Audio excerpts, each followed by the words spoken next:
সবাইকে ওয়েলকাম। তো টোপোম্যাপ থেকে আজকে কিছু ক্যালকুলেশন পার্ট দেখব, মানে মরফোমেট্রিক অ্যানালাইসিস বলতে আমরা যেগুলোকে বুঝি।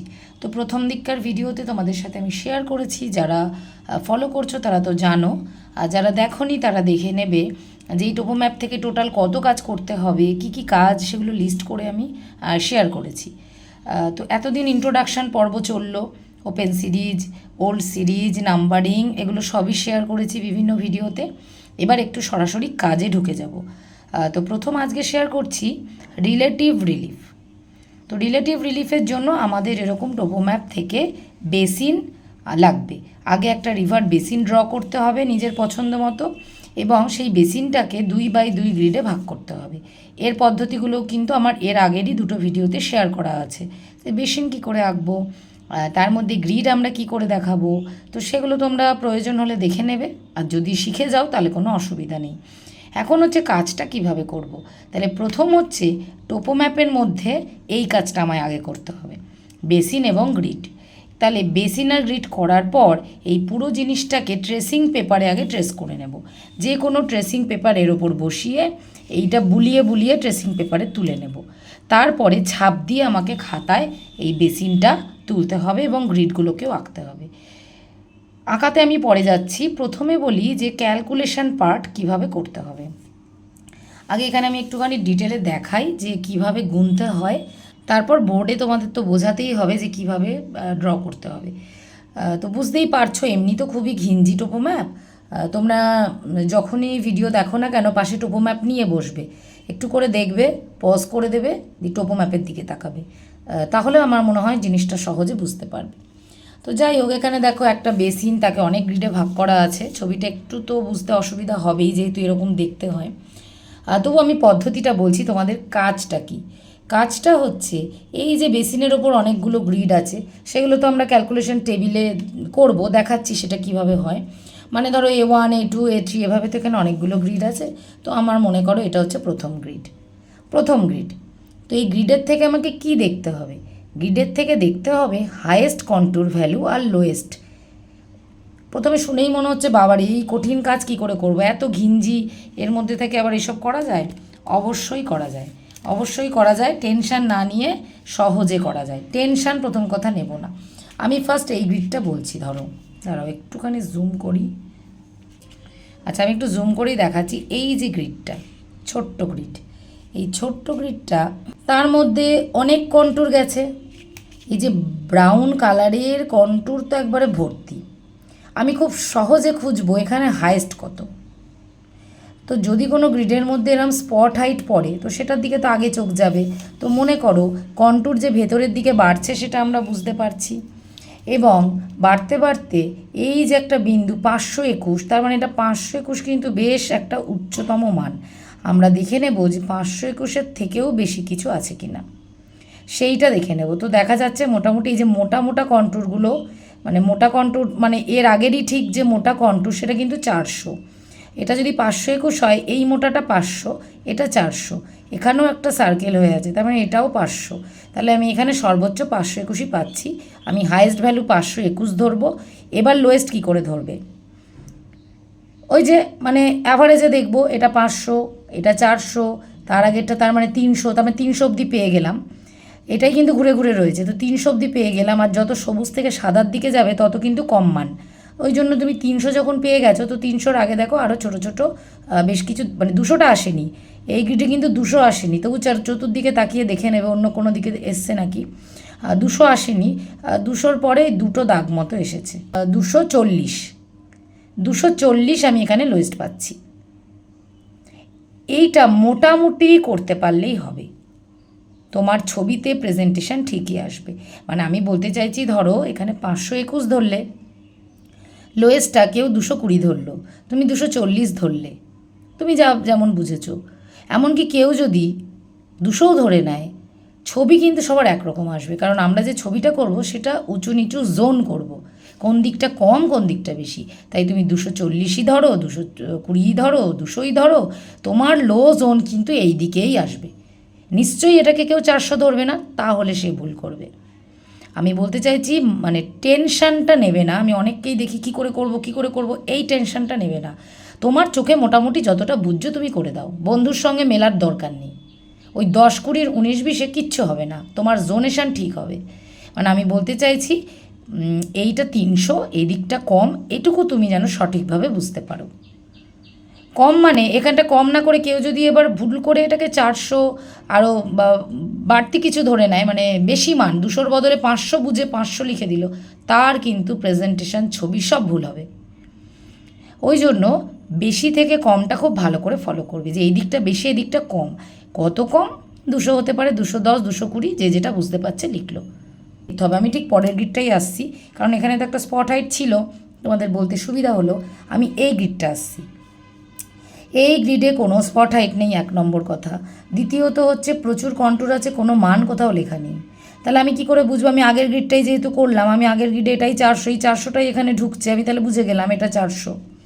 তাহলে 400 এটা যদি হয়, এর ভেতর দিকে যত গোল হয়ে যাচ্ছে তত বেশি, তাহলে মানে এইটা 500 বুঝে গেলাম।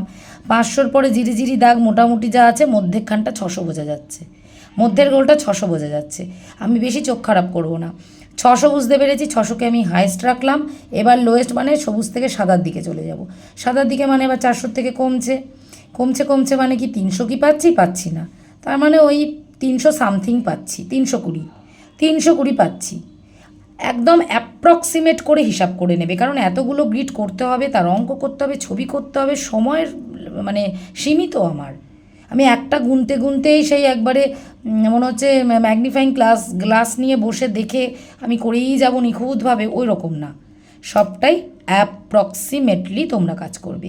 ওভারঅল অ্যাভারেজ যেটাকে হায়েস্ট মনে হচ্ছে, মোটামুটি মানে এই যে মোটা দাগ দেখছি, এর ভেতরে গোল হয়ে যাচ্ছে 500, তার থেকে যত ভেতরে যাচ্ছে আরও 600-র দিকে যাচ্ছে, তাহলে এটা 580 হবে।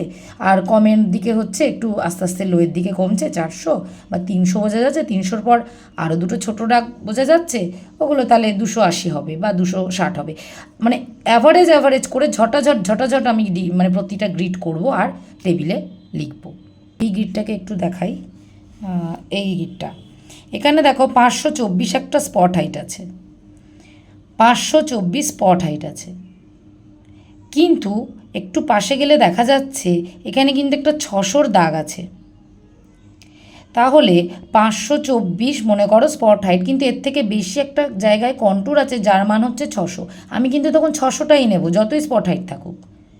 তবে স্পট হাইট থাকলে কি হয় বলো তো সুবিধাটা, কন্ট্যুরের মান বুঝতে সুবিধা। এটা 524 মানে এর কাছের দাগটা 500, তার আগেরটা 400, তার আগেরটা 300, তারপরে এটা 200, আমি ইজিলি বুঝে যাব। কিন্তু সবে তো আর স্পট হাইট থাকে না, তো ওই রেখাগুলোকে তোমার এদিক ওদিক, এই গ্রিডেরটাই এবার এই গ্রিডে ঢুকছে, এটা যদি 400 হয় তাহলে এইটাই তো আমার এই গ্রিডে ঢুকছে, আমার তো বুঝতে সুবিধা হবে। তো এইভাবে একটু বুঝে 10টা মিনিট সময়ের জন্য লাগবে, তোমাকে করতে হবে। আচ্ছা, এবার আমি এই রকম একটা দুটো গ্রিড দেখাই। এই যে সাদা, তোমরা বলবে এই যে গ্রিডটা, এই গ্রিডের মধ্যে আমি কন্ট্যুরই বুঝতে পারছি না। এই ঘন হলে তো করার সুবিধা। এখানে আমরা কি করব, এখানে তুমি একটা কন্ট্যুর তো অন্তত পাচ্ছ, তার মানটা দেখে নাও কত, হয়তো 100 সামথিং, সেটাই আমি ধরবো। ওই 2-3টে যা আছে তার মধ্যে যেটা হাইয়েস্ট লোয়েস্ট পাচ্ছি আমি সেটাই লিখে দেবো। আচ্ছা, এইভাবে আমাদের ক্যালকুলেশন টেবিল করতে হবে। ক্যালকুলেশন ফর রিলেটিভ রিলিফ কিংবা calculation table for relative relief, ব্র্যাকেটে হচ্ছে আফটার স্মিথের নিয়মে এটা হচ্ছে। তো কি করেছি দেখো, প্রথমে গ্রিড নাম্বার থাকবে, তারপরে একটা বড় কলাম থাকবে, তাকে সাবডিভিশন করেছি 3টে। ওপরে লিখেছি রিলিফ ইন মিটার, মানে সব রিলিফই মিটারে। প্রথমটা অ্যাবসলিউট রিলিফ, মানে হায়েস্ট, অ্যাবসলিউটও যা হায়েস্টও তাই। আর একটা হচ্ছে লোয়েস্ট, আর এই দুটোর বিয়োগফল হচ্ছে রিলেটিভ রিলিফ। প্রথমে তোমরা এই দুটোই আমরা কিন্তু ম্যাপ থেকে বের করা দেখালাম। তুমি একটা করে A1-এর A4 তুমি হায়েস্ট দেখবে এখানে লিখবে, লোয়েস্ট দেখবে এখানে লিখবে, এরমভাবে সব করে নেবে, হয়ে যাবে। টোপো ম্যাপ গুটিয়ে দেবে, তারপর লাস্টে এটার থেকে এটা মানে হায়েস্ট মাইনাস লোয়েস্ট, এইটার থেকে এটা বিয়োগ করলে আমরা পাবো রিলেটিভ রিলিফ। এভাবে রিলেটিভ রিলিফগুলো সব বেরিয়ে যাবে। আচ্ছা, তাহলে এইভাবে আমাদের ক্যালকুলেশন আমরা কমপ্লিট করব। এই রিলেটিভ রিলিফের ঘরে হায়েস্ট কত বেরোলো এবং লোয়েস্ট কত বেরোলো একটু মার্ক করে রাখবো, কারণ এর ওপর বেস করে কিন্তু আমাদের এবার ছবি করতে হবে। মনে করো এরকম গ্রিড আছে পরপর, আমি যে জিনিসটা ম্যাপ থেকে বললাম যে একটা কন্ট্যুরই না এইভাবে গিয়েছে, মনে করো এটা 200, এরকম কেস যদি হয়, ইন রেয়ার কেস, একটা কন্টুরই গেছে, তো আমি এইখানে যে হায়েস্ট লোয়েস্ট নেব একটাই পাচ্ছি, তাহলে এখন কি করব? তখন আমায় ভাবতে হবে এটাকে যদি হায়েস্ট ধরি, এর থেকে যদি কম মান একটা থাকতো, ধরো কন্টুর ইন্টারভ্যাল আমার 10 করে অথবা 20 করে, এই দুটোর একটা আমার থাকবে ম্যাপের, সেই ম্যাপে তোমার যা আছে, আমি এখন 10 ধরে বলছি ব্যাপারটা, মনে করো 10 কন্টুর ইন্টারভ্যাল, তাহলে এটা যদি 200 আছে, তাহলে এর আগের যদি কোনো কন্টুর একটা থাকতো, সেটা নিশ্চয়ই 180, 190 হতো। আর যদি হায়েস্ট এর বেশি আর একটা দাগ থাকতো, তাহলে সেটা আমার 210 হতো, এটা অথবা এটা হতো। তুমি যেটা ইচ্ছা ধরো, এটা 200 পেয়েছো, তাহলে তুমি 200 যখন পেয়েছো লোয়েস্ট, আর উঁচুর দিকে দেখছো নেই বা সাদা জায়গাটা কোনো উচ্চ ব্যাপার নেই, তখন তুমি এর থেকে লোয়েস্ট একটা 190 ধরে নাও। ইন্টারভ্যাল কিন্তু তোমায় এই 10 রাখতে হবে, রিলেটিভ রিলিফ 0 কখনো হবে না, কারণ উঁচু নিচু একটা হবেই, কোনো জায়গা উঁচু এবং তার থেকে একটু নিচু, তার একটা পার্থক্য হবেই। 0 মিটার তো একমাত্র সমুদ্র সমতল, আমরা তো ভূমিতে কাজ করছি, তাহলে ভূমি কি সমুদ্র সমতলের সমান হয় যে 0 হবে? রিলেটিভ রিলিফ 0 হবে না। তো এখানে কিন্তু অবশ্যই এই 10টা আমায় বজায় রাখতে হবে। এবার আসি ছবিতে। ছবি আমরা কিভাবে করব? আমি কিন্তু একদম পরীক্ষার খাতার কথা বলছি, কোনো ফাইনাল শিটের কথা বলছি না, কারণ ফাইনাল শিট লাস্টে দেখিয়ে দেবো কেমন হয়, ওটা তো ওই কলেজের জন্য করবে। বাড়িতে প্র্যাকটিস কিভাবে করবে, আর পরীক্ষার খাতায় যদি এই কাজটা আসে কিভাবে করবে। প্রথমে কি করবে, যে ট্রেসিং পেপারে তোমরা তুলেছো, ট্রেসিং পেপারে মনে করো ওই বেসিনটা তুলেছো, সেইটা খাতার পাতা, মানে আমি বলতে চাইছি এই হচ্ছে খাতার পাতা, খাতার পাতায় তোমরা ওই ট্রেসিং পেপারটা রেখে চাপ দিয়ে আঁকবে, যাতে এই তুললে খাতার পাতায় ওই বেসিনের ছাপটা পড়ে যায়, এই বেসিনের ছাপটা পড়ে যায়, ছাপে ছাপে বেসিনটা এঁকে ফেললে। এবং বেসিনকে তো আমরা গ্রিডে ভাগ করে রেখেছি, আমরা তো বেসিনকে 2 করে গ্রিডে ভাগ করে রেখেছি, ওটাও তো ওই ট্রেসিংয়ে তোলাই আছে, সেটাকেও আমরা এরকমভাবে তুলে নেব। মানে খাতার মধ্যে কিন্তু কোনো ট্রেসিং পেপার আঠা দিয়ে আটকাবো না, একদম বেসিন এবং গ্রিড সহ পুরো এইভাবে আঁকা থাকবে, একদম আঁকা থাকবে। এবং এটা পুরোটা কিন্তু ব্ল্যাক কালারের পেন দিয়েই করবে, কোনো পেন্সিল না, কারণ এর উপরে কালার করতে হবে, একটু মোছামুছি হবে, তখন এটা মুছে গেলে হবে না। ওই জন্য বেসিনটা তুলবে কালো কালি দিয়ে, তার উপরে গ্রিডও করবে কালো কালি দিয়ে। এটা প্রথম করলে। এবার কি করবে, প্রত্যেকটা এই গ্রিডের না একটা করে জিও সেন্টার হয়, জিও সেন্টার মানে একদম middle point. Original Jio centre আঁকার নিয়ম কি, এই পাশ থেকে এই দুটো কর্ণ যদি তুমি জয়েন করো, তাহলে যে মধ্যবিন্দু পাবে সেটাই হচ্ছে জিও সেন্টার। এখন প্রত্যেকটাতে আমার ওইরকমভাবে কর্ণ টেনে টেনে আঁকা তো সম্ভব না, একটাতে ঠিক করে মার্ক করে নেবে, তারপরে একদম এই সোজাসুজি স্কেল বসাবে, দিয়ে প্রত্যেকটার একটা আন্দাজ করে করে তোমরা এরম জিও সেন্টার দিয়ে নেবে, প্রত্যেকটা গ্রিড এরম মিডিলে তোমরা জিও সেন্টার দিয়ে নেবে। এইটুকু চোখের আন্দাজ আশা করি ভূগোলের সব স্টুডেন্টের আছে, তারা মাপজোক খুব একটা খারাপ করে না, যে ব্যাকাটারা করে দেবে ওরকম কিন্তু করবে না। তো এইভাবে কিন্তু জিও সেন্টারগুলো দেবে। তারপরে কি করবে, এই প্রত্যেকটা জিও সেন্টারের পাশ দিয়ে, ওপর দিয়ে বা নিচ দিয়ে কিন্তু তোমরা রিলেটিভ রিলিফের মানগুলো লিখবে। মনে করো 210, কোনোটা 200, কোনোটা 180, এইভাবে প্রত্যেকটা জিও সেন্টারে আমরা কিন্তু ভ্যালুগুলো যা যা আছে ওরকমভাবে সব লিখে নেব। লিখে নেওয়ার পরে আমার কাজ হচ্ছে আইসো লাইন ড্র করা। আইসো লাইন আমি বলি ক্লাস 11-12 তোমরা সবাই করেছো, যেটাকে আমরা বলতাম মামাবাড়ি, মানে সমবর্ষণ রেখা, সমষ্ণ রেখা, মানে সমমানের মান কোথা দিয়ে টানা যাবে সেই জিনিসটা। তো সেটা তো আর এখানে বেশি ডিটেল আমি বলছি না, আমি ধরে নিচ্ছি আইসো লাইন সবাই টানতে পারো, কারণ ওর ভিডিও অন্য করতে হবে। তো এখানে আমাদের এবার ওই যে হায়েস্ট লোয়েস্ট দেখালাম, যে হায়েস্ট লোয়েস্ট লিখে রেখো। মনে করো হায়েস্ট আছে আমার 200, লোয়েস্ট আছে আমার 50, 3টে লাইন মিনিমাম টানতে হবে, মিনিমাম লাইন 3টে টানতে হবে, তুমি বেশি আরও 2-5টা টানতে পারো, যত বেশি টানবে তত বেশি জোন হবে, কালার করার ঝামেলা বাড়বে। 3টে লাইন টানবে যাতে 4টে জোনে ভাগ হয়, এটাই আইডিয়াল। এভাবে এইখানকার হায়েস্ট এবং লোয়েস্ট অনুযায়ী আমরা ঠিক করব যে কত কত মানের লাইন টানবো। আমি 50, 100, 150 টানতে পারি, আমি 80, 160 এভাবে টানতে পারি, আমার ইচ্ছা সেটা যে মানেরই টানবো সেই মানের এখান দিয়ে লাইন যেখান দিয়ে যাবে বেসিনের মধ্যে, আমি গ্রিড টু গ্রিড টানবো না, মানে গ্রিডের থেকে টানা কিন্তু শুরু করব না, আমি এই ঠিক বেসিনে যেখান দিয়ে আমার লাইন হবে এরকমভাবে আমি টানবো। দেখা গেল আমার বেসিনটা এতগুলো জোনে ভাগ হয়ে গেল, একটা জায়গা হবে কম, একটা মাঝারি, একটা বেশি, যতগুলো জোন করব 4টে হলে 4টে, 5টা হলে 5টা, তারপরে করতে হবে কালার। এটুকু কাজ। এবার আমি ছবিটা দেখাই, তাহলে তোমরা বুঝতে পারবে।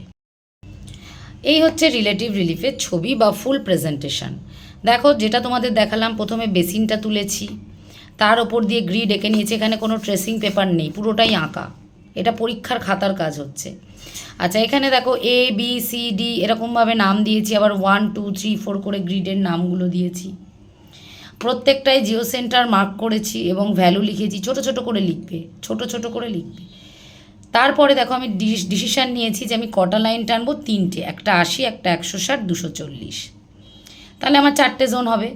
তাহলে এবার এইখানে মান দেখো, বিভিন্ন মান অনুযায়ী এখানে 170 আছে, বলছি এটা কথার কথা, দেখো 170, তাহলে 170 যদি থাকে, চারপাশে যখন আমি আইসোলাইন টানবো, চারপাশে তাকাবো দরজায় কে কে দাঁড়িয়ে আছে, 170 80, তার মানে এর মাঝে 160 আছে, কিন্তু 160টা কোথায় আছে, 80-র কাছে আছে না, 170-এর কাছে আছে, ওই জন্য এই দিক দিয়ে টানছি। 170 160, এই 60টা এদিকে ধরা পড়ে গেছে, তাই এখানে আর ধরা পড়ছে না। 150 144, তো দেখা যাচ্ছে আমি 160-এর লাইনটা যদি এখান দিয়ে টানা শুরু করি, কোনো দিক দিয়ে বার করতে পারছি না। বার করার কারণ, এখান দিয়ে বার করবো কী করে, এটা 144 110, তার মাঝে তো আর 160 নেই, বের করতে পারবো না লাইনটা। তো এরম গোল হয়ে ঘিরে গেল যে এইটা 160-এর বেশি, এই একটা জায়গা বোঝালো।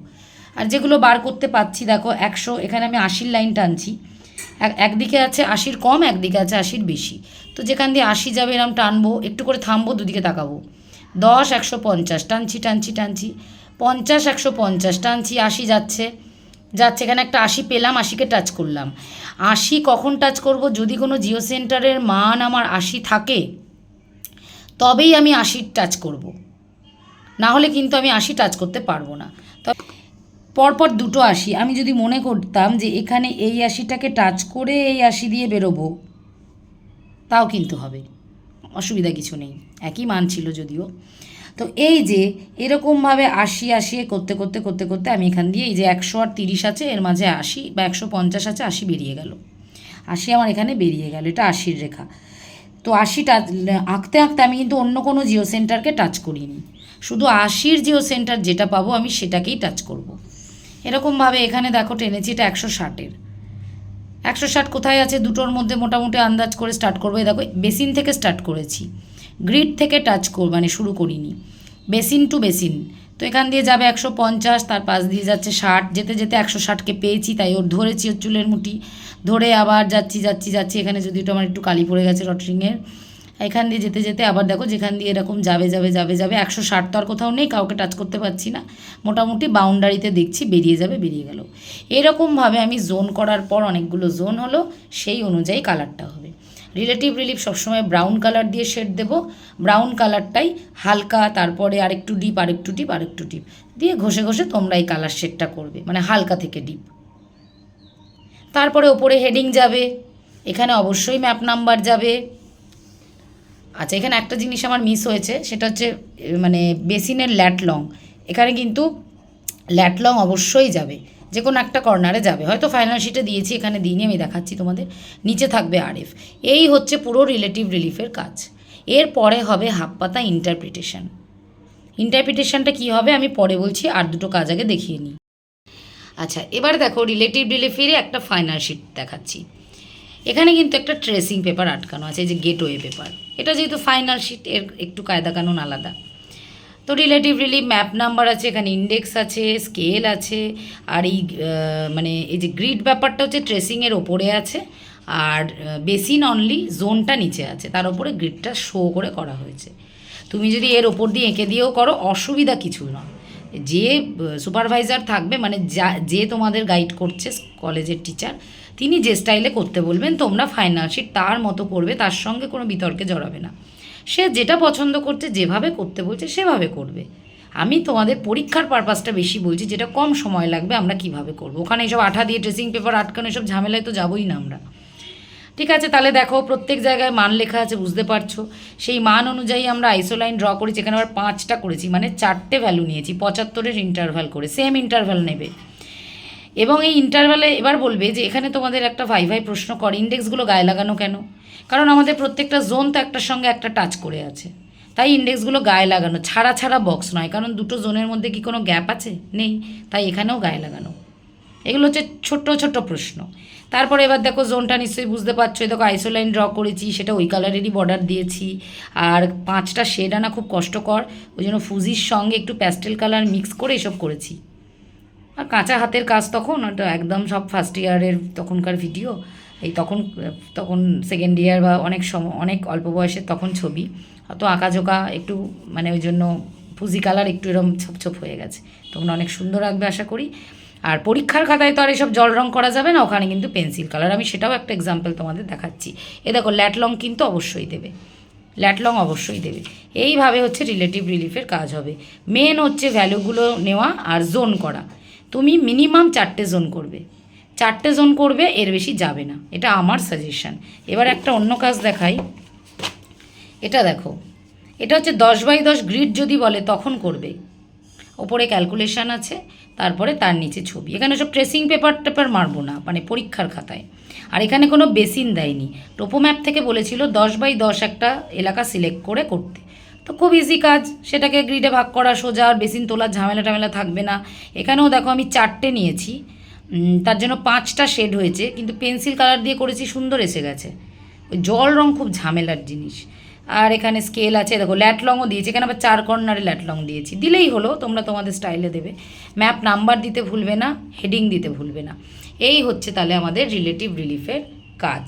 তাহলে সব কাজই দেখালাম, ফাইনাল শিটও দেখালাম। এবার তোমাদের প্র্যাকটিস করতে হবে, আইসোলাইন ড্রটা প্রচুর প্র্যাকটিস করতে হবে। এই মানগুলো যে কত আসবে তোমরা তো জানো না পরীক্ষার হলে, সেই মুহূর্তে ডিসিশান নিয়ে 3-4টে মান নিয়ে এই আইসোলাইন ড্র করা, এটা কিন্তু বাড়িতে 3-4টে প্র্যাকটিস না করলে মুশকিল হয়ে যাবে। একটা আইসোলাইনও যদি ভুল হয়ে যায় সেখানে নাম্বার কাটা যাবে। তো সেই আইসোলাইন কিন্তু তোমাদের ভালো করে প্র্যাকটিস করতে হবে। এখন কথা হচ্ছে পরীক্ষার হলে তাহলে প্রথমে ক্যালকুলেশন পার্ট, তারপরে ছবির পার্ট, তারপরে কি, তারপরে তোমরা হেডিং করবে ইন্টারপ্রিটেশন। এবং ইন্টারপ্রিটেশানে কী লিখবে, বাংলাতেও লিখতে পারো, ইংলিশেও লিখতে পারো, অ্যাজ ইউ উইশ। কী লিখবে, এই ছবিটা দেখে, অর্থাৎ এই বেসিন বা এই যে জোন হলো, এই ছবিটা দেখে তোমরা 2-4 কথা লিখবে। প্রথমে লিখবে যে আমাদের টোপো ম্যাপ নাম্বার হচ্ছে এত, এবং সেখানকার কোন জায়গা থেকে কোন গ্রিড থেকে এই বেসিনটা সিলেক্ট করা হয়েছে বা তার ল্যাটলং কত, তাকে 2x2 গ্রিডে আমরা ডিভাইড করেছি, আমাদের টোটাল নাম্বার অফ গ্রিডস হচ্ছে এতগুলো। এই বাংলায় বলছি যেগুলো, বাংলাতে বা ইংরাজিতে এই কথাগুলো লিখবে। তারপরে হচ্ছে তার স্কেল কত, তারপরে অ্যাকর্ডিং দিস ডেটা বা অ্যাকর্ডিং দিস রিলেটিভ রিলিফ আমরা সমস্ত এই বেসিনটাকে বা জোনটা মানে এলাকাটাকে আমরা জোনে ভাগ করেছি, ডিভাইড করেছি 4 জোন বা 5 রিলেটিভ রিলিফ জোন। এইটুকু লেখার পর এবার একটা একটা করে হেডিং করবে। ইন্টারপ্রিটেশনের জন্য 2 থেকে 3 নম্বর থাকবে। প্রথমে তোমরা করলে যে গ্রেটার দ্যান 300 মিটার, মানে আমি এটা দেখে বলছি, গ্রেটার দ্যান 300 মিটার একটা পয়েন্ট করলে, গ্রেটার দ্যান 300 মিটার জোনটা কোথায় দেখা যাচ্ছে সেটা আমরা লিখব। তো দেখা গেল এখানে দেখা যাচ্ছে, তো এইটা আমি কি করে লিখব, এটা আমি বলতে পারি ইস্টার্ন পার্ট অফ বেসিন। এভাবে eastern part, south eastern part, northern part, middle part, এরকমভাবেও আমরা ইন্টারপ্রিটেশন করতে পারি। অথবা আমরা গ্রিড নাম্বার উল্লেখ করে বলতে পারি যে F4, G4 এরকম করে উল্লেখ করে বললাম যে এখানে দেখা যাচ্ছে। যে জোনগুলো একটু বড় বড় সেখানে তোমরা ওই ডিরেকশান বলে দেবে, গ্রিড নাম্বার এত বসে বসে লিখতে যাবে না। Western part of this basin is under অমুক জোন, বা সেইটা হচ্ছে আমাদের মাঝারি জোন, মাঝারি উচ্চতা, বা সেখানকার উচ্চতা মাঝারি এত থেকে এত মিটার, এভাবে লিখবে। আর যেগুলো ছোট ছোট, যেমন এইটা সব থেকে লোয়েস্ট জোন দেখা যাচ্ছে গ্রিড নাম্বার D3-তে, যেগুলো অল্প অল্প 2 কি 3টে গ্রিডে কভার হয়েছে সেখানে তোমরা গ্রিড নাম্বার উল্লেখ করতে পারো। যেগুলো বেশি বড় বড় জোন সেইগুলো তোমরা পুরো এলাকা মানে উত্তর দক্ষিণ পূর্ব পশ্চিম করে বলতে পারো যে এই জায়গাটায় উচ্চতা বেশি, এখানে এখানে কম। এইটুকুই আমার ইন্টারপ্রিটেশনে লেখার। মনে করো এই ছবিটা যখন তুমি এই ছোটো ছোটোগুলো বলে ফেললে যে লো জোন, মাঝারি জোন, আর এন্টায়ারলি যে বাকি মানে অবশিষ্ট পুরো এলাকাটা হচ্ছে 80-র কম বা 80 থেকে 150 এই জোনের অন্তর্গত। তখন কিন্তু এতগুলো গ্রিড নাম্বার বসে বসে লিখতে যাবে না, মানে সব থেকে বড় জোন যেটা ওটার কথা লাস্টে লিখবে, বা সেটা যখন লিখবে তখন বলবে বাকি এগুলো বাদ দিয়ে অবশিষ্ট জোনটার উচ্চতা এত থেকে এত মিটার। অর্থাৎ তুমি চোখে যে ছবিটা দেখছো সেই ছবিটা দেখে দেখে তুমি যা বুঝছো এর এই দিকটা উঁচু, এই দিকটা নিচু, মধ্যভাগ নিচু, বা ডান দিক তো বলে না, পূর্ব দিক, উত্তর পশ্চিম, উত্তর পূর্ব, যা খুশি এই দিকগুলো উঁচু নিচু, সেই কথাগুলো তোমরা বাংলা অথবা ইংরেজিতে ওই 6-7 লাইন মতো হবে, তোমরা এই ছবির পরে ইন্টারপ্রিটেশন হেডিং করে লিখে দেবে। তাহলে ওটা ফুল প্যাকেজ কাজ হলো। 10 নম্বর দেওয়া থাকলো, তখন তুমি দেখা গেল 10-এ 8, 8.5, 9 পেলে। একটা কিন্তু প্যাকেজ বললাম, মানে ক্যালকুলেশান, তারপরে ছবি, তারপর ইন্টারপ্রিটেশন। পরীক্ষায় কিন্তু বলবে না, বললো যে ড্র রিলেটিভ রিলিফ, আর কিছু বললো না। তুমি জানবে ক্যালকুলেশনের জন্য আলাদা নম্বর, ছবির জন্য আলাদা নম্বর, ইন্টারপ্রিটেশনেরও জন্য 2 থেকে 3 নম্বর ওই 10-এ ঢোকানো আছে। কখনোই বলবে না উইথ ইন্টারপ্রিটেশন, তার মানে তুমি ইন্টারপ্রিটেশন না লিখে দিয়ে বাড়ি চলে এলে, তোমার নম্বর কিন্তু তাহলে 8 বা 7-এ মার্কিং হবে, ওই 2-3 এমনি বাদ হয়ে গেল। কখনো ইন্টারপ্রিটেশনের কথা বলা থাকে না, ওটা তুমি ধরে নেবে আমি ছবি আঁকছি মানে ইন্টারপ্রিটেশন করতে হবে, সব ক্ষেত্রেই তাই। খুব কম কাজ আছে যেখানে ইন্টারপ্রিটেশন আমাদের করতে হয় না, যেমন স্কেলের কাজ, প্রজেকশানের কাজ, এইসব।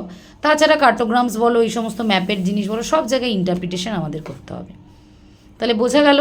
তাহলে আজকে মোটামুটি রিলেটিভ রিলিফটা আলোচনা করলাম, আস্তে আস্তে পরবর্তী কাজগুলো আলোচনা করব। তোমরা দেখো, বাড়িতে প্র্যাকটিস করো।